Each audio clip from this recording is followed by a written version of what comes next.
The $40 million business deal day finally arrived.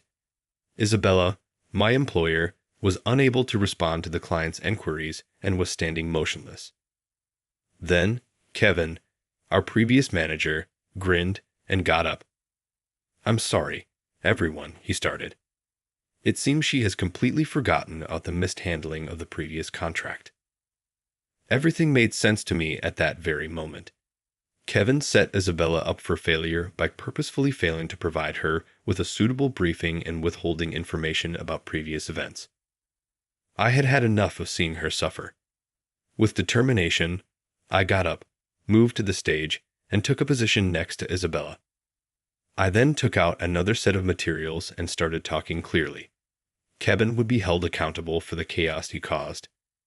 Jason is my name. I work in sales and am 42 years old. My employer, TechCraft, is a manufacturer and installer of industrial equipment, but the duties that I am given are seldom complicated. This is because Kevin, my immediate supervisor, believes I'm incompetent and never assigns me meaningful work. I feel like a lifelong novice as I spend my days making copies and organizing files. On my bad days, Kevin will even send me to the convenience shop to grab his coffee. He assigns me menial duties all the time. Even though it has nothing to do with business and is entirely personal, the other staff members are too afraid of Kevin's fury to speak up. I wanted to focus on more rewarding projects, but I was afraid to ask for help. Since I was a young child, I have always been hesitant and unable to advocate for myself. Mike, a classmate of mine from elementary and middle school, used to harass me nonstop. Mike used to tease me, calling me kiddo and laughing all the time. I was not gregarious or sporty. During playtime, I would read books or compose stories by myself rather than play with the other boys. Mike would grab my notepad and make fun of me, saying things like, "Wow, you write stories about girls. You're very strange. Return it. Nothing is wrong with it." When I would anxiously reach out, Mike would merely mockingly wave the notebook. "Naturally, it's strange. You're here writing bad fiction, while we're all playing dodgeball or soccer. Stop it. Give it back." Mike harassed me nonstop. We wound ourselves in the same class our 9th year of middle school, even though I intended to stay away from him. When it was determined that we would perform a play for the school festival, I feared the worst could happen. With malice, Mike said, "I believe Jason ought to be Aladdin. He'll be fantastic because he reads stories all the time." I was astonished because I detested being the focus of attention. I attempted to refuse, but it was unanimous, so I had to pretend to be Aladdin. The princess in Aladdin sobbed because she desired a more attractive partner. I wanted to cry because I felt so ashamed. However, the play went well, and our class received a lot of praise. I wanted to vanish from the stage because I detested the attention so much. Everyone celebrated by going to karaoke afterwards, but I stayed home and cuddled up in bed. This is why I still find it difficult to stand up to people and become uncomfortable receiving criticism. I silently agree with my boss's ridiculous demands, believing that my life will always be thus boring. A woman moved to our headquarters from a regional office one day. Isabella was her name, and she worked in my department. Her features were stunning and finely defined, and her posture was tall and straight. I was concerned that she might be just as tough as Kevin, since she was about to take over as my supervisor. Isabella, though, was nice to me. "Jason, could you handle creating this report?" "What? Are you certain I can succeed?" I had never been assigned such an important job under Kevin's supervision, so I was taken aback and lost my temper. Isabella answered, "Yes." Everyone else said they were too busy to help, with a tiny twist of her head. "Don't misunderstand. It's not that you appear liberated." "No, I'll take care of it. I would love to take it on if it is all right with you." I was really happy that Isabella gave me this responsibility. I gave the report my best because up until now I had only done menial tasks. The outcome was an excellently formatted, lucid document. "I've finished the report, Isabella. Is this looking all right?" "I'm grateful." "Well, it looks amazing." "Jason, it's well laid out and understandable. You're quite skilled at this." As I hesitantly handed over the report, Isabella smiled at me. "Yes, I enjoy doing this kind of work. I'll ask you again." I was pleased to receive praise for my job all day. Ever since, I found myself growing fond of Isabella. Isabella exuded intelligence because she was a graduate of a prominent university and had studied in the UK. Numerous male coworkers expressed interest in her since she was pretty and single. Like Isabella, they presumably want an attractive and intelligent bride. The men alternated in inviting her to lunch during breaks, but she consistently smiled and graciously turned down their advances. Rather, she kept working at her computer while consuming sandwiches from the convenience store. We shared a sense of solidarity because I also ate fast food at my desk. Despite Isabella's kindness towards her coworkers, she didn't seem to be liked by them. They said that due to her aristocratic upbringing, she was patronizing. It felt like jealousy to me because I had never felt that way. Isabella was attractive, had a lovely body, and possessed a remarkable education. Maybe others felt that her credentials were an insurmountable obstacle. However, the other women, married and with kids, would slander one another, saying Isabella was unable to comprehend them. I had sympathy for Isabella. People should mind their own business because everyone has different circumstances, regardless of whether they are married or not. The female employees would argue that having a spouse and children makes one feel complete, but that would be interfering. I could not put up with comments like these from my peers if I were a woman. But Isabella never became upset or depressed. Instead, she would simply smile and ignore it. I was contacted by Isabella one day. "Could you accompany me to the client meeting next week?" "What, me?" Isabella asked me directly when there were other personnel available, which confused me. "Yes, I agreed that it would be a fantastic learning experience for you because you assisted Kevin in organizing the paperwork for this deal. I hope you can make it." I had arranged the files for Kevin's projects, but that was only a filing assignment he gave me to complete. However, Isabella gave the impression that Kevin trusted me enough to entrust me with those materials. I would be delighted to join if that is the case. Could I please obtain the paperwork that Kevin gave me? Isabella's expression clouded at my suggestion. That is the issue. I haven't gotten anything, even though Kevin claimed to have given them over already. He says he is no longer in possession of them. What? So you haven't had a chance to view the documents? I was shocked to see that Kevin had not given me any project-related paperwork. Kevin maintained that he had completed the handover in spite of Isabella's persistent queries. In actuality, Isabella hadn't gotten a single contract or file pertaining to this transaction. This is not credible. I've looked several times in case I misplaced them, but there isn't a record of any transfer. I don't know what to do. I thus believe that having you, who collaborated closely with Kevin, would be beneficial. Isabella drew her exquisite eyebrows together, displaying genuine distress. I sighed inwardly as I saw how upset she was. This was most likely just another of Kevin's devious ploys. Kevin may have been upset about losing his job to Isabella because he still wanted to be the sales manager. He unleashed his resentment on our team, including me, in the days before his transfer. Though it was unprofessional, Kevin most likely did not finish the handover on purpose. I'm going with this transaction because it has certain problems. There has to be a scheme to involve Isabella, who is ignorant of the circumstances and the proceedings. I was enraged with Kevin for haunting our department long after he had left. I recognize, even if I'm simply an employee, I'll go. I am unsure about my level of assistance. Don't say that about yourself, please. You put up a lot of effort, regardless of your status, and it will be rewarded. Isabella's heart warmed mine with her earnest expression. All right, I'll try my best. Kindly include me in the journey. I'm grateful. I am depending on you. Isabella smiled brightly, and I nodded resolutely.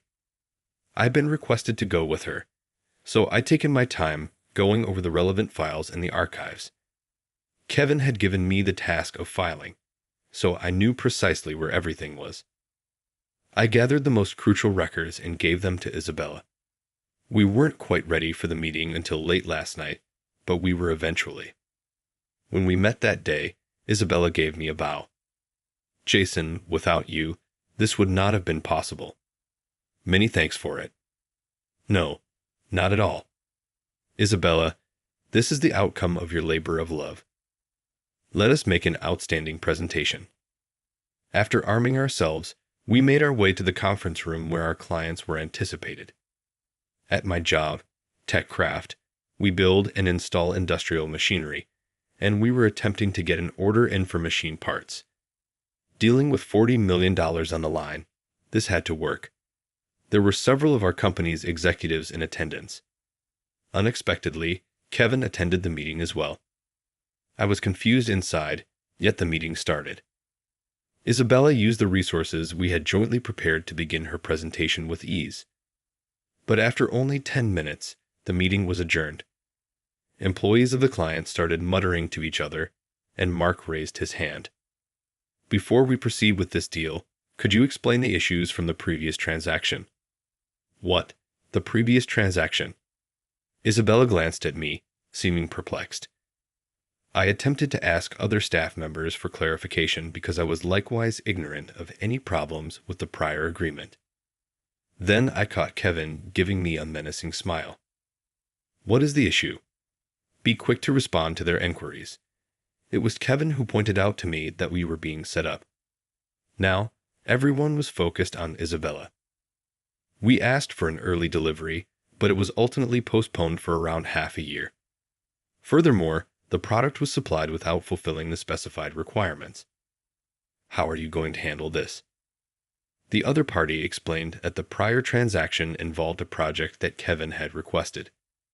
Their responsibility was to produce and set up the equipment that the customer had specified. By the deadline, however, the installed equipment did not resemble the specifications specified in the contract. The location received numerous complaints as a result of the delivered equipment's production speed and precision being much lower than what was ordered. However, Kevin did nothing in reaction to these grievances and moved to a new role, handing everything up to the new manager. Kevin did not give Isabella any relevant documents in spite of this. Consequently, we went into this $40 million sale without taking care of the issues from the last transaction. Well, Isabella thumbed through her notes furiously, but she was unprepared for this. Panic set in, turning her pale skin even paler. Content with the mayhem he had created, Kevin started to talk. I apologize to all of you. It appears that she has forgotten everything regarding the improper handling of the prior contract. The executives started muttering, and a few of them sent sharp glances towards Isabella. Isabella was on the point of panic, overpowered by the executives' scrutinizing gaze and their unexpected questioning.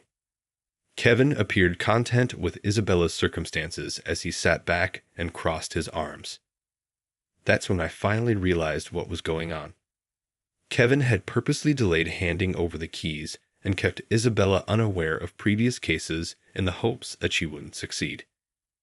He must have planned this to derail Isabella's plans and get back his job as sales manager. However, I refused to allow that to occur. Isabella is a fantastic supervisor that shows concern for her staff members and is a hard worker. I could take no more of her suffering. With determination, I got up and moved to the stage to stand next to her. I then removed another set of paperwork and spoke confidently, saying, I appreciate your ongoing business. We have taken all reasonable steps to ensure that the equipment continues to function without interfering with the day-to-day activities of your organization. However, the delivery date.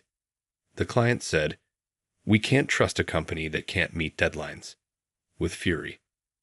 The original contract had an unrealistic deadline. I said gently, we needed your help to make that deadline, but regrettably, it wasn't given, which is what caused the delay.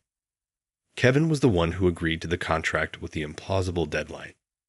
Kevin was looking at me, frantically shaking his leg and perspiring as I took a quick look at him. I ignored his annoyed expression as I presented the updated paperwork. Here is the original contract. Why do you have that? Kevin's moan was audible to me. It was during my preparation for this presentation that I came upon the prior contract. It was a lot of material, so I hadn't told Isabella, but it was the appropriate decision to bring it up. While our organization did not meet all of the requirements listed above, the reality remains that the delay cost us a great deal of money. We did all necessary repairs following delivery, as I previously stated. There shouldn't be any operational interruptions because you are presently operating the device without any problems.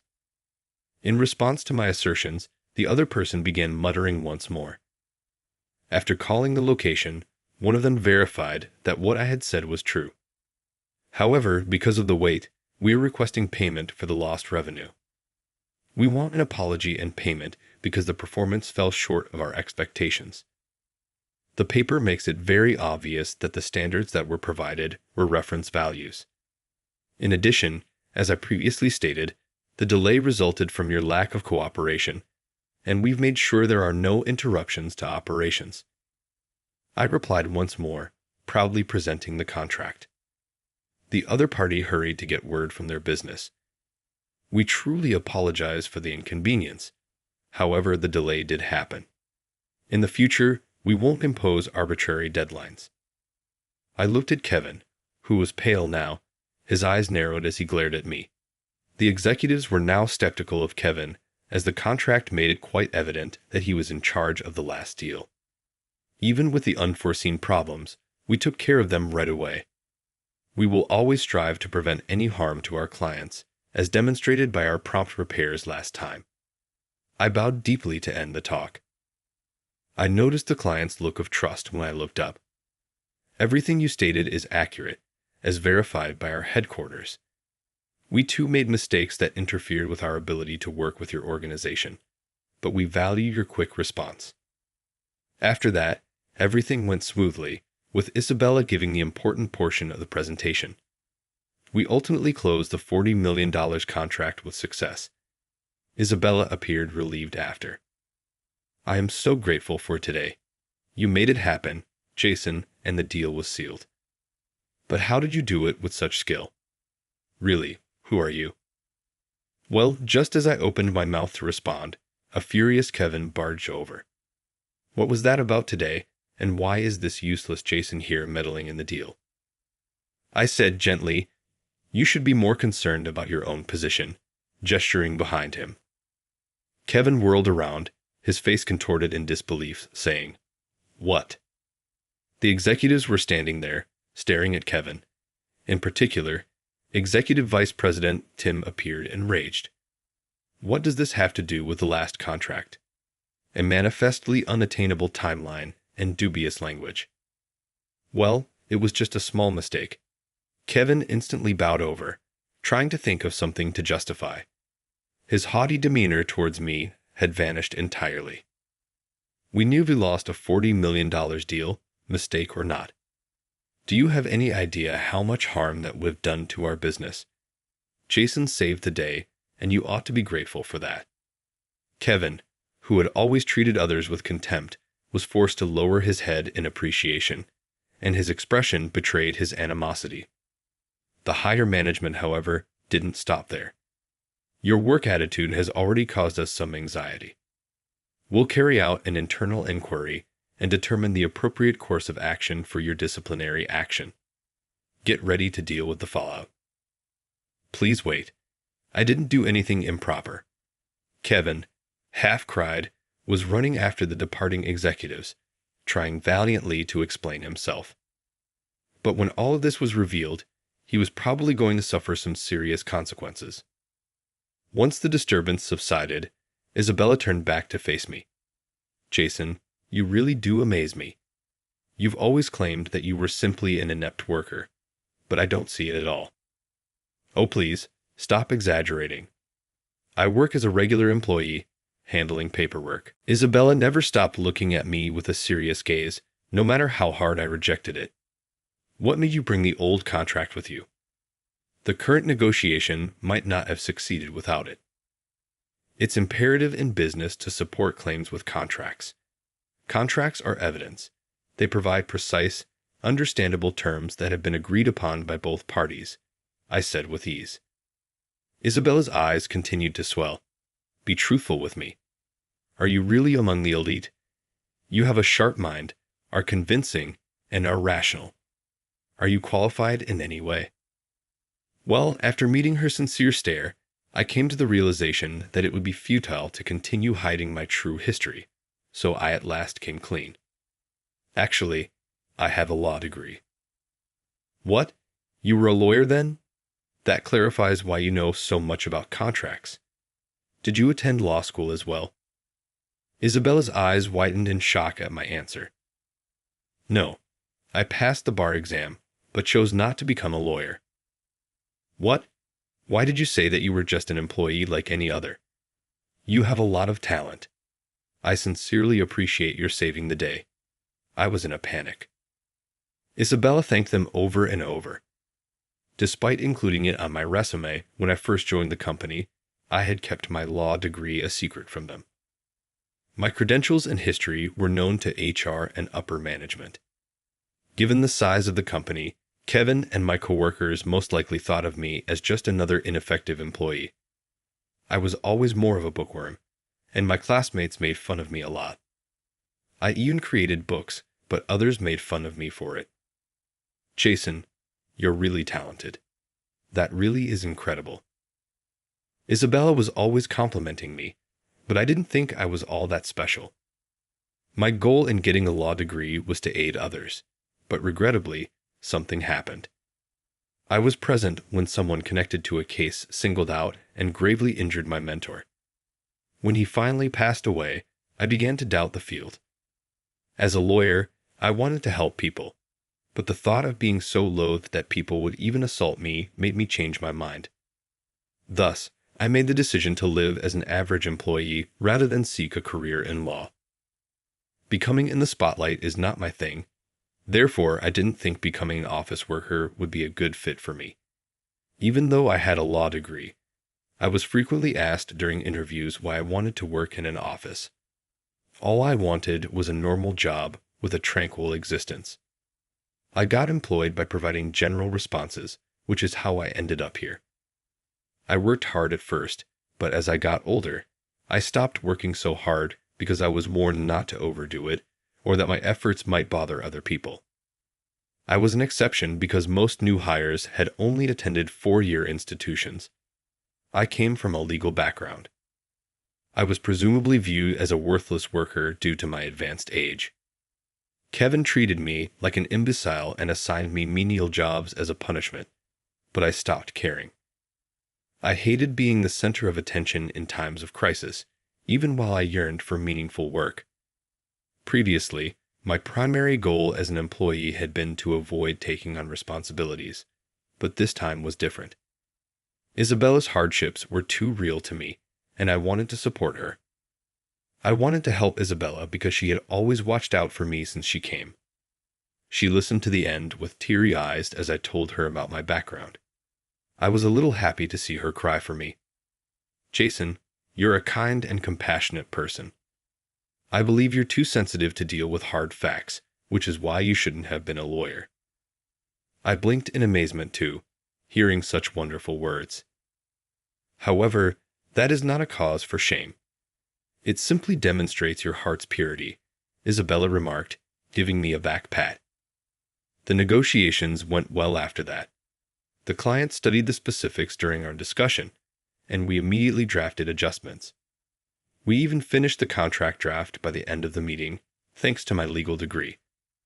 The customer had great faith in me to handle the transaction in a timely and accurate manner. Our sales department kept performing well under Isabella's direction. Kevin's demotion was later announced by the executives. A transfer order was issued at the same time, moving Kevin to the archiving department. As the name implies, it's a well-known dead-end department within the organization that functions similarly to a notice of termination. Kevin's initial goal was to make a comeback and reclaim his old position. But rumors of his almost botched $40 million deal had begun to circulate, and people started to shy away from him. Within 2 months, Kevin's spirit crumbled from lack of employment and social engagement. He voluntarily resigned from the company and submitted his resignation. Eventually, Kevin was hired by one of our company's subcontractors, but he continued to cause issues there as well. Reluctant to let go of his former success, he constantly insulted his new bosses. In the end, he was unable to fit in and quit once more, which resulted in several unsuccessful job searches. Kevin's reputation had grown within the sector, and he was unable to secure a long-term job. He now works during the day to support himself, doing physical labor tasks like building roads. A coworker said that he was working hard and appeared ragged, which was a sharp contrast to his previous haughty attitude. I continue to work with Isabella personally. The only thing that has changed is Isabella's last name to mine. I finally plucked up the confidence to tell her how I really felt after everything.